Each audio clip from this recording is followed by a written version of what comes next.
You've got problems. Everybody has problems. It's just the way we go about them. We think problems, we need to get rid of them. Problems, we need to run away from them. But problems, we need to run into them, because problems make us grow. Solving problems is the key to life. And in this video today, I'm going to show you how to face up to your problems, help you grow, and to win at this beautiful, beautiful thing we call life. Hi, my name's Joe Noya and I'm here to inspire you every single day to live an inspired life.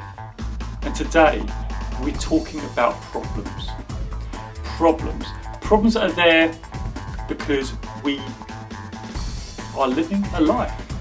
No matter where you are on this planet, no matter whether you're a billionaire or whether you're not earning much at all, or whether you're just doing anything in this planet, you're going to have problems. Whatever you're trying to achieve, there's going to be something in the way.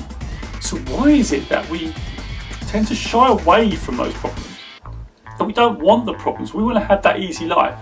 I speak to loads and loads of people when I coach them, when I do my training, and they just want to, I say, what do you want? And they want to be on the beach, sipping pina coladas, just chilling all the time. But to get to that place, you have to solve problems. And even that is going to have your problem, because you'll do that for a while. But how long could you do that for real? If you could do that. Think about, we are designed as human beings to solve problems. We are adaptations machines, and humans are designed to progress. That's right. Yes, you, I'm talking to you. This is why I do coaching. You, as a human being, are designed to progress. You're not designed to be laying about just all day, sitting back on a lounger, just sipping, because your body's designed to move. Your brain is designed to solve, designed to adapt to changing environments. That's why the human race is the apex predator, because we've learned to adapt, and you have that in you. You're not meant to sit there and watch Netflix all day. You're not meant to sit down and just chill and just relax all the time. Yes, it's okay for a bit because you need to recharge. But if you use your brain the right way, it's there for you as a tool to solve, to feel great, to progress, to face failure. Because when we face failure, when we acknowledge failure, when we learn from failure, and we're solving problems all the time, we get better. We become proud of ourselves. And that's what I want for you. So even this week, I was speaking to someone and they'd gone through a really difficult time. Their father passed away, and it's really a really tough time. And this is a big problem. We don't know how to respond. We don't know how to navigate through. And I've been through some of my own bereavements in my time, so I can empathise that piece. But the thing is, when people are looking at that type of problem, what they find is that when someone is coming to the end of their life, they tend to light up. They tend to let things go, because they recognise at that moment that the life they have is precious. The life they have is worth something. And they tend to let everything go, and all the ego drops and everything like that, because they're going through that moment. But the thing is, it's the more difficult for the people who are watching that, the people who are going to miss that person. And these are big problems that are going to come up in our life. And I always say about things like this that expect the unexpected. That's right, expect the unexpected. Life is going to throw things at you, and you're not going to expect them a lot of the time. So if you expect the unexpected, expect things not to go well, because you're going to be faced with a lot of failure, a lot of heartache. But it's how we deal with those in those moments. Yes, if we're going through bereavements, we've got to go through that process of bereavement. We go through that process of speaking and talking and speaking to others. So if you can find that person that can hold a space for you, I would suggest you do that. In face and bereavement. It's hard, but this is a fact of life. It's going to come to us all. And this can be, we can perceive that as a problem, we can perceive that as an opportunity. But it's the way you frame your problems. You can frame that as an opportunity, knowing that one day you're not going to be here. So what are you going to leave behind? What can you look back on life and have solved? These are all questions for you, and I want you to think about these questions, because your life is very, very precious, and every moment that goes past is your life just moving on. And problems are there as a real test for you. And problems are there as your challenges, as your growth model. Everybody has an individual set of problems to solve in their life. You've got yours, I've got mine, everybody's got their own. But that's the beauty of it, isn't it? How amazing is that life has set us individually, like a personal development plan to solve problems. Whether it's you want to help others, what's the problem with that? Set up a business, what's the problem with that? Like me doing these videos, I want to help you through coaching. What are the problems with that? And how do I get out? So this is why we're doing the videos. How do I solve that? Doing videos. How do I solve that? Reaching out. How do I solve that? Having conversations. How do I solve that? Every day trying to be better than I was yesterday. That's how you do it. That's how you grow. But everybody has their own set of problems. You won't find anyone on this planet who has not got a problem. And I said before, whether you're a billionaire, whether you're a trillionaire, right? It doesn't matter. Whether you're Elon Musk trying to go to Mars, whether you're Jeff Bezos trying to make Amazon better, and you're trying to do a space project. Whatever it is, your problems elevate. So whatever levels you get to, there'll always be something that you need to solve. And how amazing is that, though? Because when you look at them as a place where you can grow, where you can be the best version of yourself by doing that, and expect this. I'd say expect this. Expect to fail. Yes, I said that. That's right. I say expect to fail. Why do I say that? Because a lot of the time things are not going to go right for you. They are not going to go right. Expect things to fail. Expect the wheels to fall off, because then you'll be prepared, right? You're prepared to having to change, to having to pivot. Now, our brains don't like change, right? They don't like those moments where it's scary, where it's uncertain. But that's where the gold is, where you step into those certain times knowing that you're stepping in with your best intentions to do the best work you can.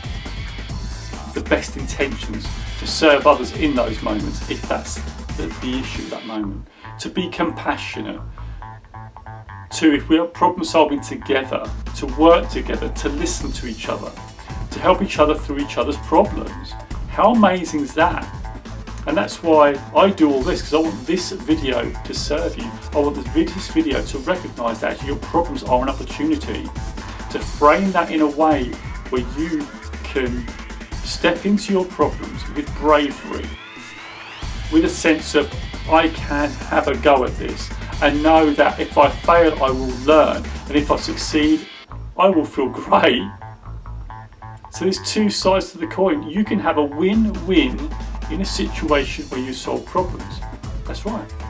You can have a win-win in a situation you solve problems, because either you fail and you deal with the failure and you learn, or you win and everything's good, right? You win and you succeed. But you only win by solving problems or failing a lot. And a lot of people don't like to fail. But I've recognised that that's the key. Through coaching and coaching people and recognising that people are going to fail a lot. People have coaching plans and they have a plan and it's not the plan. The plan is not the plan. And when they start doing or taking action, the plan changes. And they come back and we look at what didn't work and we coach again. And we coach again. And we coach again.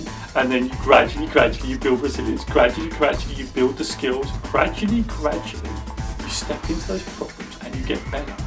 And you don't see it over a period of days, it's over a period of months and years. You're 6 months into a year, to 2 to 3 to 4 years, to 10 years. You can't imagine what you can accomplish in 10 years if you continued to self-develop, if you continued to step into your problems and think, how can I solve this in the best way possible? And this is what I want for you. So let's think about some questions we can ask ourselves when we are looking at our problems. So number one, what is the problem? What is the first step I could do to solve the problem? Perhaps you need to write the problem out on paper. Perhaps you need to talk to someone. Perhaps you need to make a phone call. whatever the problem is, what is the very first smallest step? And I'm talking a micro step. I love that because a micro step is achievable, right? You can just do one thing to try and solve that problem today. You have the problem, whatever it is, you can think of one thing you could do, and that's what I'm asking you to do, just one thing. So that's your first one. So do one thing to step into the problem. Number two, after you've done that, come back and go, okay, what was the result of that one action? And the next day, can I take another action the next day? That's it. So one action one day, and the second action the second day. That's step number two. And already through that process, you've gone step one, step two. That's 2 actions in 2 days, but small micro actions, because you know the goal, right? The goal is to solve the problem. It might be really big, it could be small, it could be medium, whatever it is, you're taking one small step, and then you've taken 2 small steps in 2 days. And that's what I'm asking you. Then number 3, I want you to review what happened when you took the step. How did you feel? What happened? What was the result? And then start the process again. So if you need to, come back to this video, re-watch the whole video. One, to get motivation to step in to your problems, because then you know that it's growth, you know that you're going to step in, and that you know that you're going to grow from stepping into your problems. And lastly, to know that you've got a process, you've got a 3-step process where you can review what you've done. And that's the key, it's a continual cycle of improvement. That's what life's about. Look at life when you go around you. Look at life, it continually evolves. Look at nature, the way she just overcomes. If say there's tarmac lying down right on the road, if that's left untreated, that's the word, untreated, or if it's left on the road, right, and no one's sort of maintained it, nature comes along and just starts to grow, right? Nature comes along and just starts to grow, starts to adapt, starts to take over. And that's what you do. You need to take over your problems, and you need to keep going, because nature never gives up. And that's what you need to do. So I hope this video's helped you. I hope it served you. So just to let you know, I'm doing coaching at the moment. I've got 2 options for you. We've got number 1, where you can contact me for free. The contact's in the description below. You can DM me on Instagram and just say, hey, you want to do some coaching with me, and we will do a coaching session, which I will put out on my social media. Number 2, the next option is a paid option. Just go to InspirationNation.org.uk and you can have a private coaching session with me. Just go over there, fill in the contact form, and you can get that booked straight away. If you enjoyed that video, I'd love you to check these videos over here. I think they'll really help you. So until next time, Inspiration Nation, and I'll catch you guys later.